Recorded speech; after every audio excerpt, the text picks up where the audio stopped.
대각선으로 생긴 귀 주름이 치매 그리고 뇌혈관 질환과 연관성이 있다는 연구들이 실제로 있습니다. 치매 예방 정말 생각보다 간단합니다. 첫 번째는 혈관 질환 관리를 잘 하셔야 돼요. 두 번째는 꾸준한 걷기 운동을 강조드립니다. 그리고 세 번째, 대부분의 치매는 노화로 인한 것들이 많기 때문에 완치가 불가능합니다. 그런데 일부 완치가 되는 치매도 있어요. 대표적으로 완치가 가능한 치매는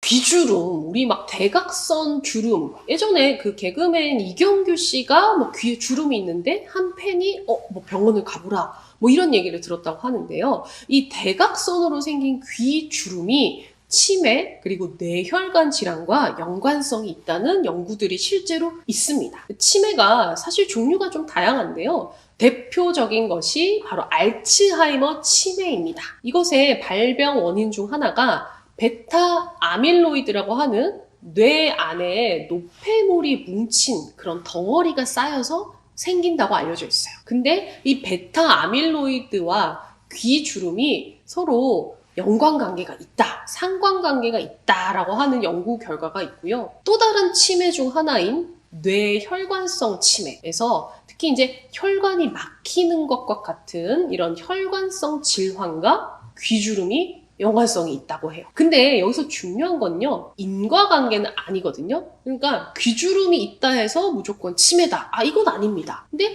귀주름이 있을 때 치매가 동반되어 있을 확률이 좀 높다 정도로 아시면 될 것 같아요.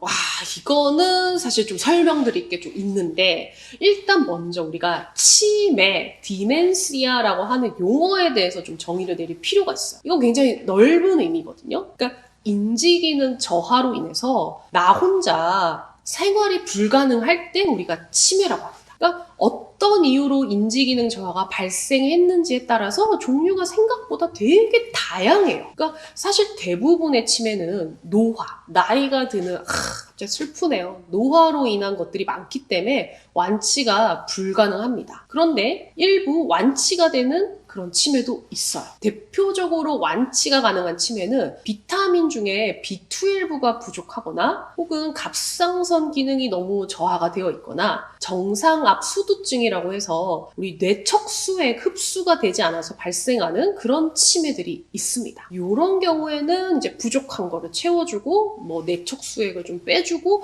이러면은 치매가 완치될 수도 있어요. 그런데 사실 불행하게도 대부분의 치매는 완치가 불가능해요. 이건 아직까지 마치 우리가 늙는 거를 막지 못하는 것과 비슷하다고 보시면 돼요. 그러면 완치가 불가능한 치매는 어떤 게 있고 그거의 초기 증상이 무엇이냐? 사실 이게 조금 더 중요할 것 같은데요.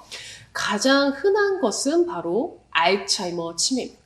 들어보신 분들이 많을 거예요. 이거는 서서히 시작되고 진행되는 최근 기억 저하가 특징입니다. 그러니까 왜 옛날 기억, 막 초등학교 때 뭐 했고, 막 옛날 집이 주소가 뭐고 이런 거는 너무 기억을 잘하는데 정작 어제 먹은 식사의 반찬, 오늘 내가 병원을 올 때 뭘 타고 왔는지 이런 거를 새까맣게 잊어버리게 돼요. 그래서 옛날 집 주소는 기억하는데 새로 이사간 집 주소는 기억이 안 난다. 이러면은 알츠하이머 치매일 가능성이 높겠죠. 자, 두 번째는요, 혈관성 치매입니다. 결국 쉽게 말하면 우리가 뇌세포가 망가지면은 뇌세포 기능을 잘 못해서 치매가 오게 되는 수밖에 없죠. 그러면 뇌세포가 먹고 사는데 꼭 필요한 게 혈액 공급입니다. 그래서 뇌혈관이 막히거나 출혈로 인해서 터졌다. 이러면은 치매가 오게 되겠죠. 이런 경우에는 좀 서서히 올 수도 있고 약간 급하게 올 수도 있고요.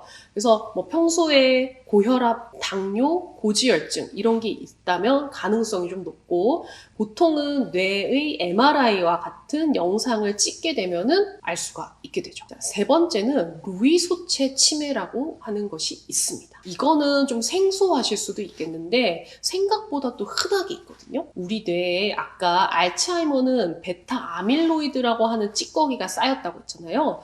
루이바디라고 하는 루이소체라고 하는 찌꺼기가 쌓이면은 생길 수가 있어요. 이건 좀 특징적인 게요. 헛게 막 보이는 환시가 동반됩니다. 실제로 막 환자분이 뭐 어떤 아지랑이가 보인다든지 뭐 동물이 보인다든지 뭐 귀신이 보인다든지 이런 거를 갑자기 호소하시기도 하고, 그 다음에 이런 인지기능 저하가 생긴 이후에 파킨슨 증상이 발생해요. 뭐 종종 걸음을 걷거나 가만히 있는데 손을 떤다든지. 그리고 인지기능의 변동성이 특징인데, 이건 뭐냐면 갑자기 느닷없이 막 잊어버렸다가 갑자기 돌아와요. 이런 경우 잘 없거든요. 그렇다면은 루이소째 치매의 가능성이 있습니다. 그리고 네 번째는 전측두엽 치매라고 하는 게 있는데, 이거는 우리 뇌의 전두엽, 앞부분인 전두엽과 귀 쪽, 옆쪽에 있는 측두엽이 먼저 노화되어 발생한 치매입니다. 이거의 좀 특징은요, 우리가 최근 기억 저하가 아까 유발되는 게 이제 알츠하이머 치매였잖아요. 그것과 다르게 기억력은 좀 짱짱해요. 근데 성격 변화가 먼저 오는 경우가 많아요. 그러니까 원래 되게 막 유순하신 분이 막 좀 괴팍하게 변하거나, 아니면은 먹고 싶은 것만 막 먹는 편식을 갑자기 하신다거나, 그 다음에 또 특징적인 게 이 측두엽이 언어 기능과 연관이 있거든요. 그래서 실업증처럼 하고 싶은 말이 있는데 막 입 밖에 잘 내뱉어지지 않는다든지, 이런 언어 기능이 먼저 떨어지는 게 특징입니다. 정신건강의학과에서 만 65세 이상부터 우리 노인이라고 해요. 이 노인성 우울증은 자칫 마치 치매 증상처럼 보일 수 있어서 가짜 치매, 가성 치매라고도 합니다. 그래서 반드시 치매를 의심하는 분들은 우울증이 있는지 없는지를 꼭 감별하셔야 돼요. 왜냐하면 가짜 치매인 이런 우울증은 우울증 치료를 하면 좋아질 수 있기 때문이에요. 실제로 제가 예전에 어떤 병원에서 이제 근무를 할 때, 막 다른 병원에서 치매를 진단받고 왔는데 아무리 약을 먹어도 좀 안 좋다 했던 분이, 우울증이 있는 거예요. 우울증 치료를 1년 동안 열심히 했더니 훨씬 더 인지기능이 좋아지셨던 그런 경우들이 꽤 있었어요.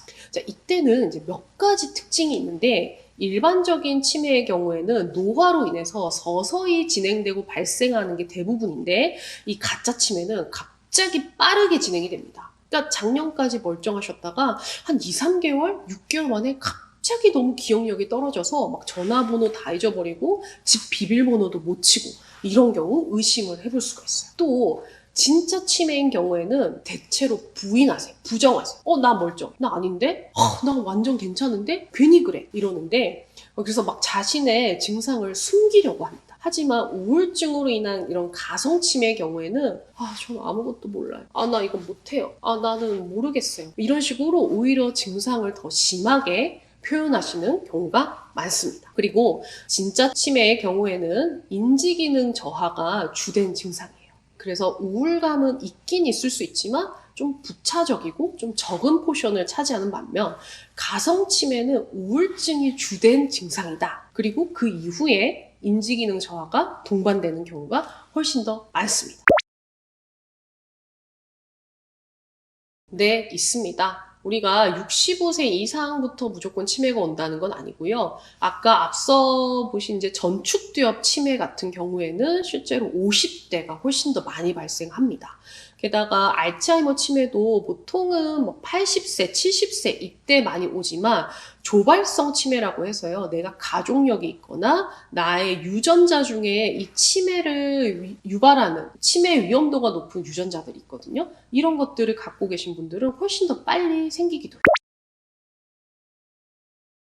치매 예방 정말 우리 모두가 이거를 아셔야 될 것 같은데, 생각보다 간단합니다. 첫 번째는 혈관 질환 관리를 잘 하셔야 돼요. 아까 그랬죠? 혈관성 치매도 있지만 이런 뇌세포가 건강하려면은 뇌로 공급하는 영양분들이 잘 공급돼야 되잖아요. 그래서 뇌혈관이 튼튼해야 됩니다. 그러니까 평소에 고혈압이나 당뇨나 고지혈증과 같은 질환이 걸리지 않게 하는 게 제일 좋겠고, 만약에 이미 걸렸다면은 약물 치료나 이런 것들 통해서 잘 관리를 하셔야 돼요. 그게 정말 중요하고요. 두 번째는 여러 가지 운동을 막 하는 건 좋지만 가장 강조하는 거는 이제 꾸준한 걷기 운동을 강조드립니다. 제가 이제 서울대병원에 펠로우를 할 때 저희 지도 교수님께서 정말 존경하는 치매 대가신 분이셨는데, 그분이 항상 환자분들께 말씀하시더라고요. 하루에 1시간씩은 꼭 걷기 운동을 하세요. 이것만으로도 큰 예방 효과가 있습니다. 그리고 세 번째, 잘 주무셔야 돼요. 자는 동안에 뇌의 찌꺼기들이 배출되거든요. 아까 왜 찌꺼기가 쌓여서 뭐 알츠하이머, 루이소치 치매 이런 거 생긴다고 했잖아요.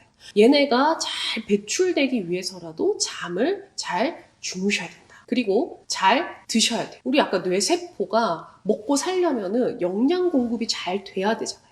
그래서 특히 우리 어머님들 귀찮다고 그냥 맨날 밥에 물 말아가지고 김치랑 드시는 분들이 있어요. 그러시면 안 되고요. 김치도 먹고 단백질도 먹고 고기도 먹고 생선도 먹고 다양하고 골고루 드셔야 한다는 거고요. 그 다음에 씹는 거 있죠. 이렇게 꼭꼭 씹는 저작 운동도 치매 예방에 도움이 됩니다. 그리고 잘 듣는 것도 중요합니다. 우리가 연세가 드신 분들이 이제 귀가 점점 나빠지는데 그거를 놓치고 계신 분들이 있어요. 본인은 잘 모를 수 있거든요. 그래서 항상 건강검진 받으셔서 난청이 있는지를 검사를 꼭 하시고요. 난청이 있다면은 보청기와 같은 것들 통해서 듣는 자극을 계속 주셔야 돼요. 제가 또 이것도 이제 펠로우를 하면서 많이 봤는데 청력이 떨어지는 순간부터 이상하게 인지 기능이 팍 떨어지는 경우를 많이 봤습니다. 그래서 꼭 요거 염두하시고요. 그 다음에 우울증에 대한 예방과 치료 정말 중요합니다. 아까 왜 가짜 치매라고도 했지만 실제로요. 우울증 자체가 우리 기억력과 관련된 해마라고 하는 뇌 부분을 쪼그라뜨려요. 그래서 우울증이 치매를 굉장히 유발하는 위험 요인이기도 합니다. 그래서 평소에 내 나이쯤 되면 원래 우울해, 원래 그래 이렇게 생각하지 마시고 뭐 이제 와서 뭔 우울증이야 이러시면 안 돼요. 그래서 정신건강의학과에 한 번쯤 오셔서 검진도 받아보시고 우울증이 있다면 꼭 제때 적절한 치료를 받으시면 좋겠습니다. 자, 뭐라고요? 혈관질환 관리. 잘 먹고, 잘 씹고, 잘 듣고, 잘 걷고, 잘 자고. 아시겠죠, 여러분? 자, 지금까지 이제 치매에 대해서 여러분들께 설명을 좀 드렸는데요. 여러분들 궁금하셨던 거 좀 해소가 되셨을까요? 모두가 이렇게 아주 단순하지만 너무 중요한 것들을 잘 숙지하셔서 건강하게 오래오래 행복하게 사셨으면 좋겠습니다. 저는 정신건강의학과 전문의 박서희였습니다. 감사합니다.